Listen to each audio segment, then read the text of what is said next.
Welcome back dear students. आज हम Mendelian disorders की बात करेंगे और उसके कितने टाइप्स हैं और क्या क्या उसकी इनहेरिटेंस पैटर्न है डिसऑर्डर्स का। पहले हम पढ़ते हैं मेंडेलियन डिसऑर्डर्स क्या होते हैं।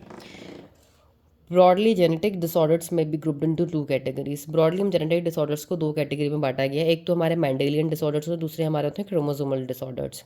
Mendelian disorders are mainly determined by alternation और mutation in a single gene. तो मेंडेलियन डिसऑर्डर्स हमारे जो मेनली किससे होते हैं, ऑल्टरनेशन, कोई भी चेंज या म्यूटेशन होना सिंगल जीन में। These disorders are transmitted to the offspring on the same line as we have studied in the principle of inheritance.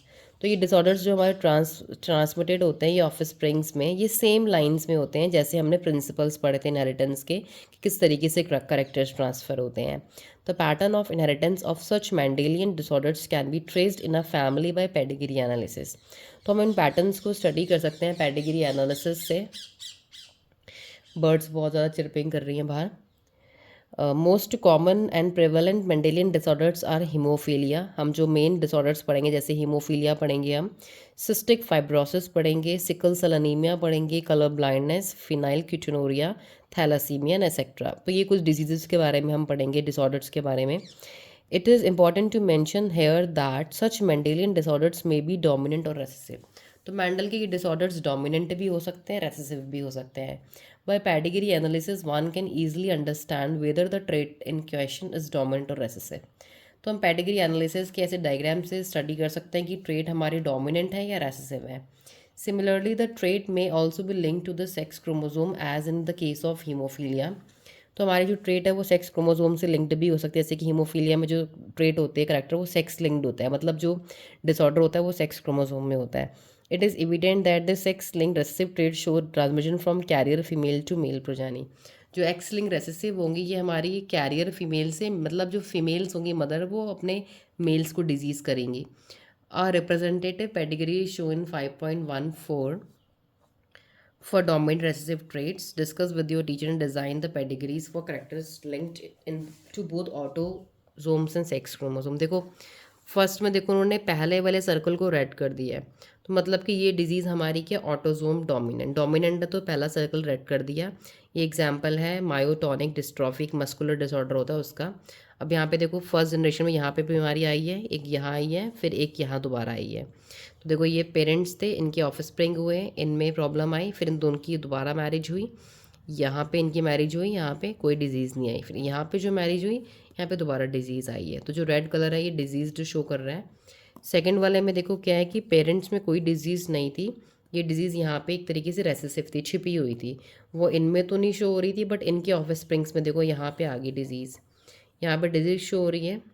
तो ये जो क्लासिक एग्जांपल है ये सिकल सेल अनीमिया का है।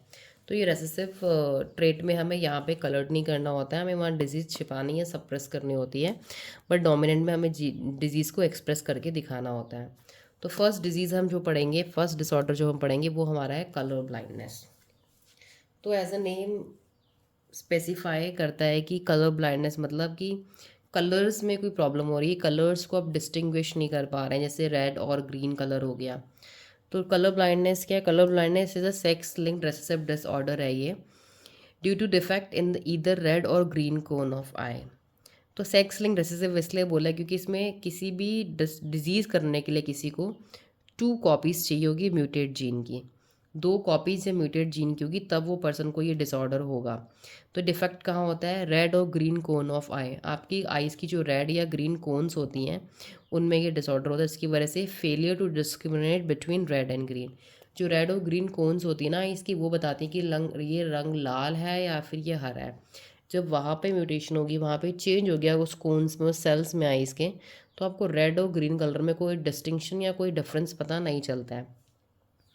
This defect is due to mutation in certain genes present on X chromosome. X chromosome पे जो jeans होते हैं उनमें प्रॉब्लम होती है, इसलिए ये सेक्स लिंक्ड है।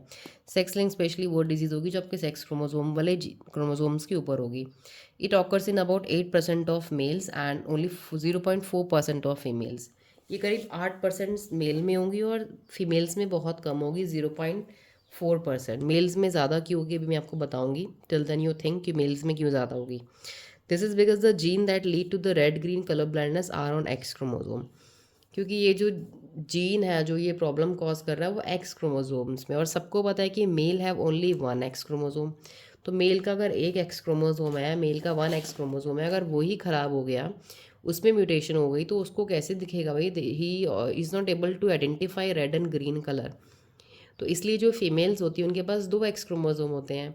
तो अगर उसका एक एक्स क्रोमोसोम म्यूटेट हो गया, ख़राब हो गया, उसमें जीन्स रेड और ग्रीन कोन्स के, तो उसका जो दूसरा एक्स क्रोमोसोम है वो तो नॉर्मली फंक्शन करेगा। इसलिए कहते हैं the son of a woman the gene has a 50% chance of being colorblind. The mother is not herself colorblind because the gene is recessive. Mother colorblind नहीं होती, mother की body में gene recessive रहता है. This means that its effect is suppressed by her matching dominant normal gene. तो उसके पास एक और जीन होता है नॉर्मल, दो एक्स क्रोमोसोम होते हैं ना, दोनों एक्स क्रोमोसोम में एक एक्स क्रोमोसोम ही तो ख़राब होगा, तो दूसरा वाला नॉर्मल फंक्शन करेगा। A daughter will not normally B colour blind. एक डॉटर, एक गर्ल को जब तक कलर ब्लाइंडनेस की डिजीज़ नहीं होगी तब तक, जब तक unless her mother is a carrier, जब तक उसकी मदर कैरियर नहीं है और फादर उसकी कलर ब्लाइंड नहीं है। मतलब उसकी मदर को कैरियर होना पड़ेगा और फादर को कलर ब्लाइंड, तब जाके डॉटर डिजीज्ड होगी। और ये बहुत ही लाइक कम केसेस में देखा जाएगा, बहुत ही कम केसेस में देखा जाएगा। नेक्स्ट डिजीज़ हम पढ़ेंगे हीमोफीलिया। तो हीमोफीलिया, हीमो जो वर्ड है this is related to blood, तो इससे कुछ ब्लड की डिजीज़ होगी, कुछ ब्लड में प्रॉब्लम होगी। Let's see what happens now.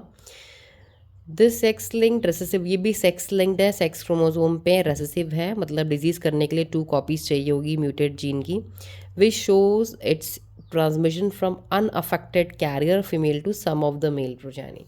इसमें जो फीमेल होगी, जो कैरियर होगी, उसको वो अफेक्टेड नहीं होगी और उससे वो मेल में ट्रांसफ़र, मतलब फीमेल्स मेल को ट्रांसफ़र करेंगी, मदर्स अपने बेटों को ट्रांसफ़र करेंगी disease. has been widely studied. In this disease, a single protein that is a part of the cascade of protein, इसमें एक सिंगल प्रोटीन जो कि प्रोटीन की चेन, कास्केड जो चेन ऑफ प्रोटीन है, involve in the clotting of blood is affected. एक single protein इसमें affect हो जाता है पूरी प्रोटीन की चेन्स में से। Due to this is an affected individual, a simple cut will result in a non stop bleeding. जिससे उस ऑफ स्प्रिंग में, उस इंडिविजुअल की बॉडी में अगर कोई कट हो जाता है, कोई छोटा सा उसका हाथ है, कुछ भी कट जाता है बॉडी में कहीं भी, उसकी बॉडी में नॉन स्टॉप ब्लीडिंग हो जाएगी। द हेट्रोजाइगस फीमेल्स, जो फीमेल कैरियर है हीमोफीलिया के, may transmit the disease to son. तो हेट्रो कैरियर फीमेल्स जो डिजीज़ ट्रांसफ़र करेंगी सन को। The possibility of female becoming haemophilic is extremely rare. तो फीमेल्स को ये बीमारी होना बहुत रेयर है, बिकॉज इसमें मदर को कैरियर बनना पड़ेगा। Mother at least should be a carrier, मतलब मदर को बीमारी ना हो बट उसके अंदर छिपी हो, मतलब वो कैरियर हो। And father should be haemophilic, और फादर को डिजीज्ड होना ही पड़ेगा।